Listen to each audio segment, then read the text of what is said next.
پارلمان هغه اداره ده چې د ولس حق پکې خوړل شوی او خوړل کیږي. ولس ته یې تاوان اړولی او ګټه یې نه ده کړې. څو ورځې وړاندې په ننګرهار کې ډېره غټه چاودنه وشوه، خو هیڅ د پارلمان غړو کوم عکس العمل ونه ښوده او نه یې کومه اضطراري غونډه وکړه. پارلمان نن بیا غونډه کړې ده. ملګرو، پوهیږئ چې په څه یې غونډه کړې ده؟ راځئ ویډیو وګورئ چې دا خانان بیا څه وایي. د پښتون ون ټلویزیون ټولو مینوالو او لیدونکو السلام علیکم، وخت مو پخیر. یوې بلې نوې ویډیو ته درته ښه راغلاست وایم.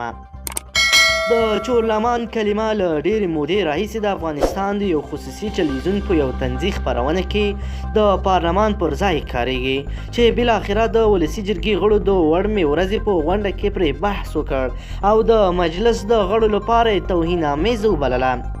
د چورلمان کلمه د طلوع خصوصي ټلویزیون په یو داسې طنزي خپرونه کې کارول کیږي چې زغ زیات لیدونکي لري او دې کلمې تر ډیره د عامو خلکو په خولو کې هم ځای نیولی دی. د ولسي جرګې د شنبې ورځې په غونډه کې چې اجنډا یې د ننګرهار ولایت د هسکې مینې له خونړۍ چاودنې وروسته د دغې ولسوالۍ د خلکو وضعیت ته رسیدګي وه، دا بحث هم مطرح شو چې یو خصوصي ټلویزیون پر موږ سختې ملنډې وهي. د ولسي جرګې یو غړي وویل: تاسو ولیدل چې د طلوع ټلویزیون د شبکې خنده خپرونې د پارلمان له وکیلانو څه ریشخند جوړ کړی دی. تاسو وینئ چې دغه ټلویزیون پارلمان ته چورلمان وایي.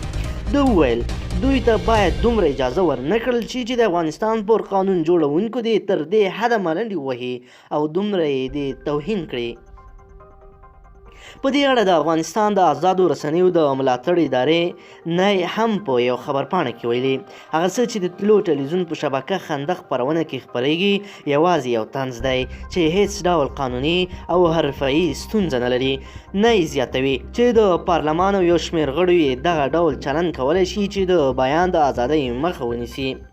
نه یې وایي پارلمان باید څرګنده کړي چې کله د پارلمان یو غړی د رسنیو په اړه د قانون خلاف خبرې کوي، د دغې غړي په ځواب کې اداري پلاوي پټه خوله ناست او د نوموړي د ګواښ او توهین په اړه هیڅ نه وایي. د یادونې وړ ده چې د افغانستان د اساسي قانون له مخې د بیان ازادۍ له تعرض څخه خوندي ده. د افغانستان د رسنیو قانون طنز په رسمیت پیژندلی او د هیواد رسنۍ د همدغو دوو تقنوني سندونو پر اساس خپرونې کوي.